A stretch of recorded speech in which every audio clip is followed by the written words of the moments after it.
Let's move further east and further south with Piotr Glogowski's paper and about Phoenicia, which is an area which is most of the time neglected in our study about institutional history during the Roman period. So we are very curious to know more about that. So Piotr Glogowski from the University of Wroclaw will speak about change in civic epigraphy of Phoenicia, the arrival of Rome. You have the floor, Piotr. Oh, thank you so much, and especially thank you, Andoni, for inviting me here to this very beautiful city and giving me opportunity to share my presentation with you. As probably some of you know, currently I'm doing my project on epigraphy in the southern Levant and its connection with the cultural development of that region in the Greco-Roman period. And there's a couple of things I would like to say about it to you today.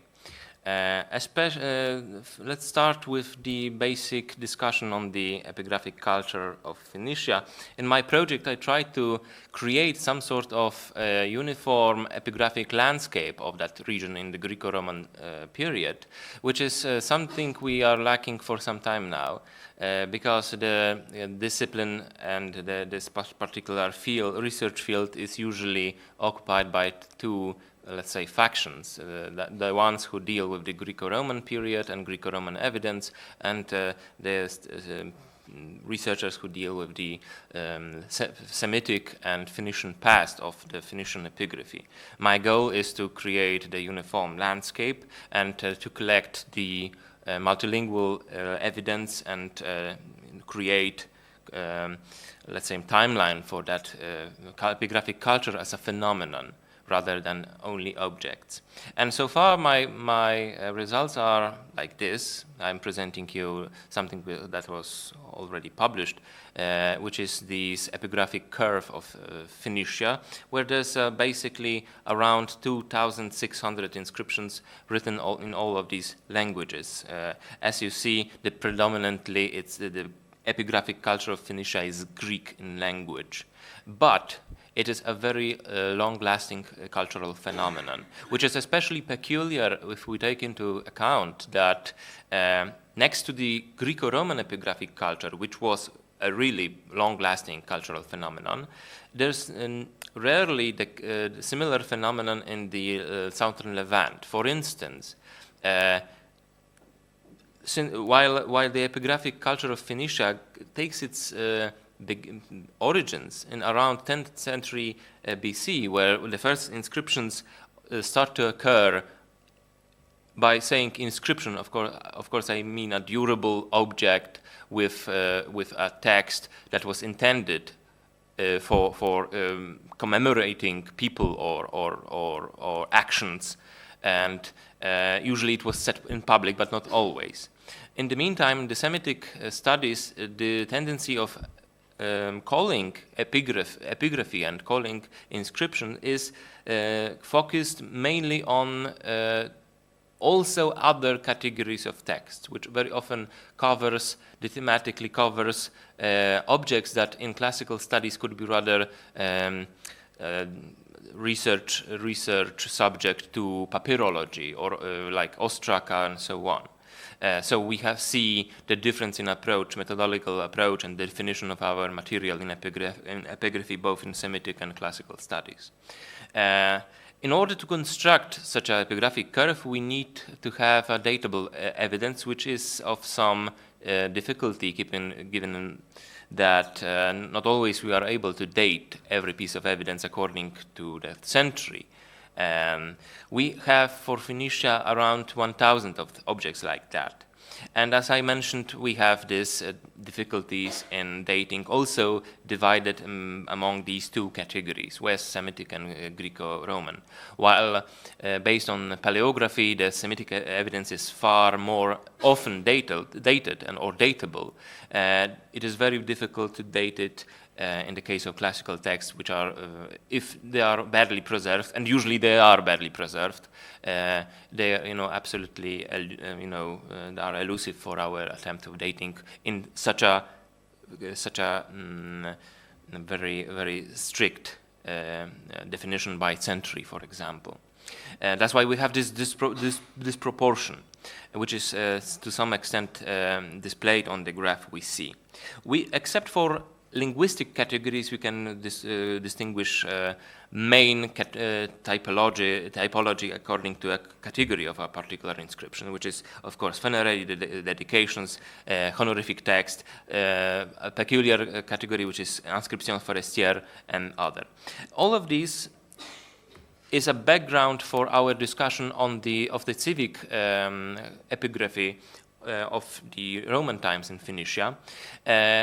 For Phoenicia, unfortunately, we have very few information about political system of these communities, Phoenician communities like Tyre, Sidon, Berytos, and so on. And when we do not have text or we do not have public documents as we used to have for classical world, it is very difficult to reconstruct the shape of the political structure and internal structure and how it used to develop, which for Phoenician cities is of some importance, given that they started to be associated with the Greek institutions in the Greek world very early in the early Persian period and the Persian period, and it had these interactions in the Greek world. For Phoenicians had its culmination around in the Hellenistic period, and very often they start to adopt Greek institutions also for their civic life in their Phoenician homeland. Here on the slide we see one of the let's say the testimonium of this phenomenon, which is a Tyrian bullae used for dating particular document and used for associating this document to the state authorities, where next to the Phoenician text we have a Greek text as well, which is a very early document actually, but we see that Greek was adopted for administrative purposes in Phoenicia, Phoenician mainland, quite early in the ancient history. The 2nd century BC is quite early a testimonium for Greek texts in that area. Of course, early Roman period in Phoenicia, in terms of epigraphy, is of some importance here. Knowing the fact that the epigraphic culture of Phoenicia lasted for so long. Of course, we can distinguish linguistic changes, as we could see on the graph over here. We see that Semitic language is ceasing to appear, and Greek takes its place. Also, we see the emergence of Latin, which is also quite significantly abundant in Phoenicia in the early Roman period. Actually, for the early Roman period, such as extensive Latin presence in the epigraphic material is peculiar for Phoenicia only in the Near East, because no other area produced such an amount of evidence in that language. Of course, Greek is and remains the dominant language, which is also peculiar for Phoenicia, that also in later times, while in the other regions of the Near East, we have a period of emergence of Semitic languages in the epigraphic landscapes. Nothing like this happens in Phoenicia proper. Of course, there are several reasons why it is so, given the importance of Latin. We have genuine Roman colonies there, and we have a substantial imperial presence, Roman imperial presence in Phoenicia, which also makes other Phoenician cities, not only Berytos or Heliopolis, places where we can find Latin inscriptions. It is usually Tyre or Sidon, but also sometimes the mainland, the hinterland as well. The Antonine period is, of course, the peak of the epigraphic production of entire region, which is most likely a result of the long stability of this region during that time. What also leads us to the fundamental question of these presentations, mainly what was the structural change? What actually changed in the early Roman period in terms of the civic epigraphy? And we see a number of those changes in the terms of objects I want to show you. Of course, the one is the disappearance of the language, and here we see the last Phoenician text, which is a bilingual text, which actually is to some sort of civic importance as well, because it attests a civic office of gymnasiarch. The shape of the Phoenician letters indicate very crude ones if we compare it with earlier texts, that Phoenician was not used in, let's say, in writing for some time in epigraphic culture. That's, to my knowledge, that's the last epigraphic text in Phoenician we have in Phoenicia, which is quite different if we compare other parts of the Phoenician Punic world. For example, in the West, we have also in the late Roman period we have Phoenician texts as well. Nothing like this happens in Phoenicia, and that's the last specimen known to me. Of course, Phoenician appears also on coins, but that's something different, let's say. Here is a full text, while coins bear only very, very short words, usually. Roman period in Phoenicia also has its own peculiarities. One of them is the massive emergence of those short funerary texts, which are mostly from Sidon. There are, to my knowledge, there are a couple of hundreds of them, which, given the modest number of all of ancient inscriptions in Phoenicia, is quite significant. And those inscriptions can be associated to the 1st or to 3rd century. They are almost predominantly in Greek. Also another feature of early Roman period, let's say up to an Antonine age, is the so-called inscription forestiere, which are Latin texts marking the area of the imperial domain and imperial forests in the mountain Lebanon. They are in turn they are Latin, so we have around 200 texts like this. We also see that Latin is a language that, although a new one and of different cultural background, also let's say is a mean of expression of older cultural motives. And here we see a dedication written in Latin, which is devoted to a local divinity from Deir el-Kala near Berytos. Is dated to 2nd to 3rd century CE, and shows that not only texts of imperial importance were written in Latin, it was also used for more, let's say, domestic purposes. However, we are interested in the public inscriptions, and by public I mean in order to combine these different traditions, state ways of thinking about the state and state ideology, we need to provide some sort of simplified definition in order to grasp this essence of what is public and what is state-like.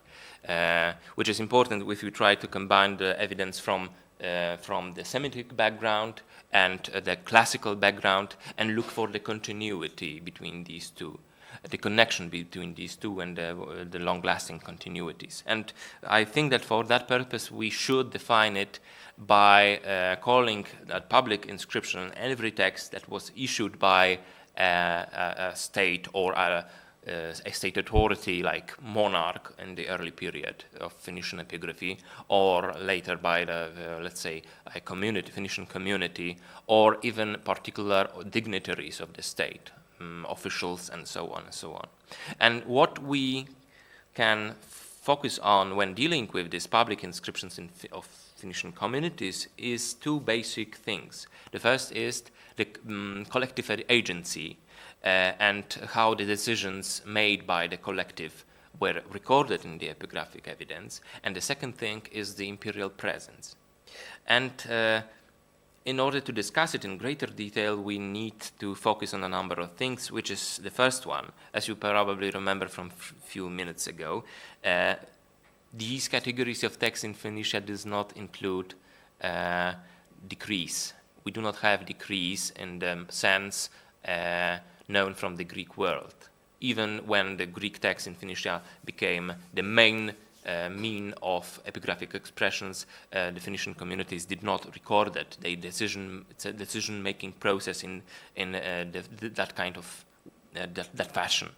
That's why we need to, when dealing with the public inscriptions, we need to focus on these things which are usually on the indexes called res publicae in epigraphic text, so offices, institutions, and so on and so on. That leads us also to the other issues which is associated with this imperial presence and imperial dimension of local epigraphy. And indeed we have texts like that, which is very often imperial correspondence, both Hellenistic and Roman, royal ordinances, dedications made by kings, emperors, or made to kings or emperors, because the monarch, royal cult is also an important phenomenon in Phoenicia, on also honorific inscriptions, which are also in some number, but as we will see, there are some issues with that phenomenon, which is strictly connected with the public tituli honorari, so all those public inscriptions, honorific inscriptions that were issued by the state. And the main feature, if we think about the civic epigraphy of Phoenicia in general, I mean, as a long-lasting phenomenon, known from this around 10th century BC, is the fact that we do not have the collective agency in the Phoenician. Predominantly, we do not have the individual agency, the collective agency in the Phoenician texts. If there is a public inscriptions in the definition I just provided you with, it is usually only by individual, like king or high official.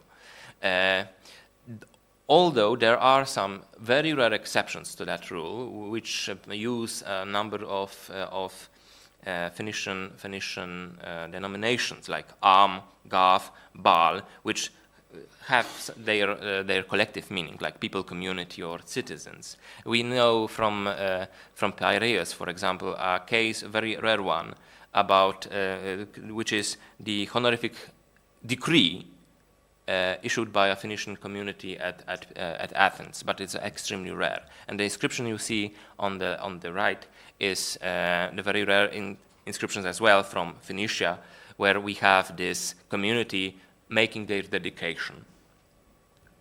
Another thing is that Phoenicia, for centuries, for thousands of years, used to be let's say, a landscape for imperial manifestation.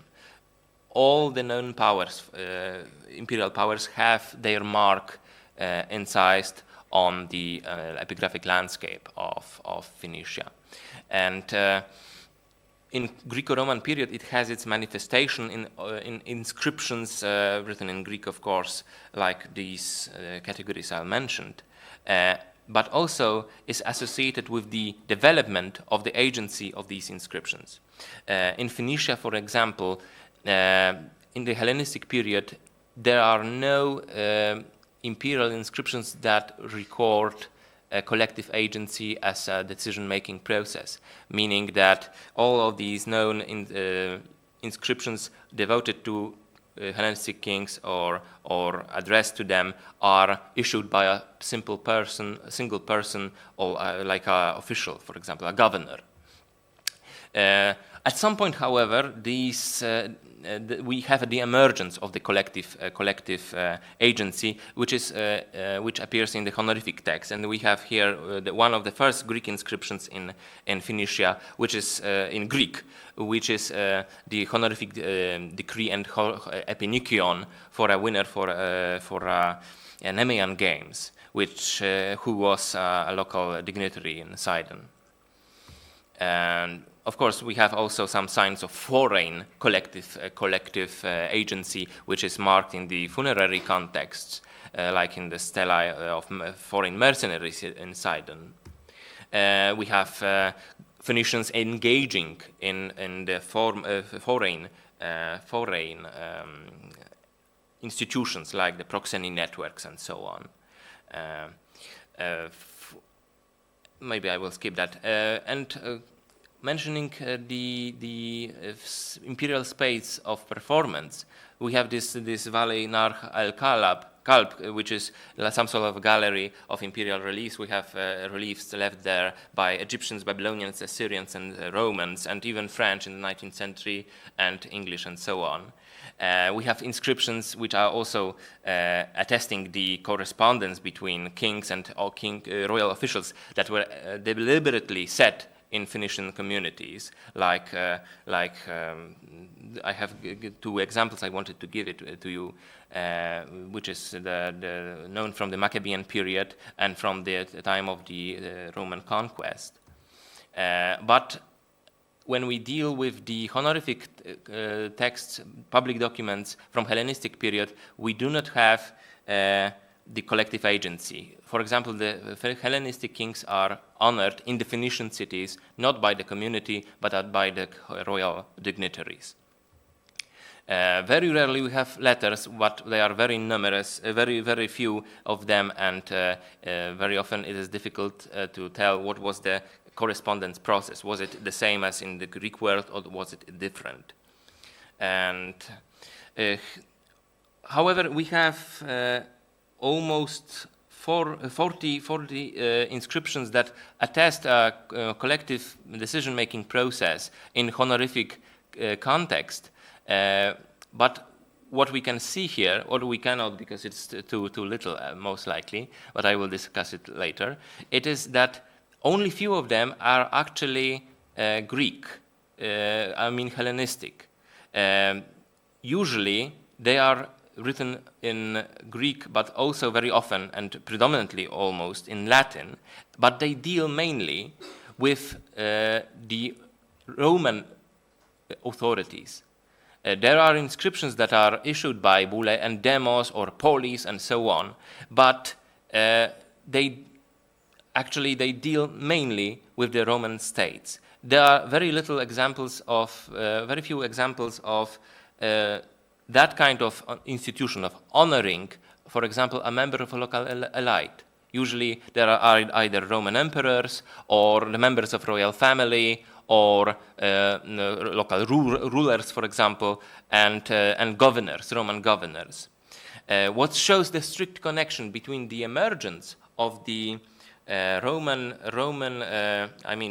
Empire, Roman rule, and the development of the local institutions, when the Phoenician communities, they start to honor people by their public means. And we see that this development perhaps have a strict connections with the development of the nature of the Phoenician city. Because we do have so little evidence for the public life of Phoenician communities, it is difficult to tell what nature of these communities actually were in the first place. Was it, for example, in the late Persian period, was it a despotic monarchy? We used to have kings over there. Or was it rather a Greek-like community where Basileus or Melech was mainly a dignitary of the state, of some religious or military authorities. And we see, based on the honorific habit of the Phoenician communities, that these decision-making process by the community emerges only after Romans take their rule. What shows us that there's this strict connection and it took time for Phoenician communities to start to act like a Greek polis. Or maybe there are some other reasons why we have knowledge about the Phoenician epigraphy presented in that way. And I was thinking about the medium of public inscriptions. Here I'm presenting, my time is running out, but I'm just on the, I'm finishing. We have marble inscriptions of a Phoenician dignitary of Cypriot city of Lapetos, who recorded the list of his benefactions. And among them, there are a number of religious acts of religious devotion, which were supposed to bear inscriptions in bronze. And we know that, for example, in Cyprus, they used to have bronze inscriptions used as a medium for that kind of honorific activity and decision-making process activity. We know from literary sources, because we do not have these inscriptions at hand, that the Phoenician communities in a series of regions used to use bronze as their medium for their public decision-making process, recording, for example.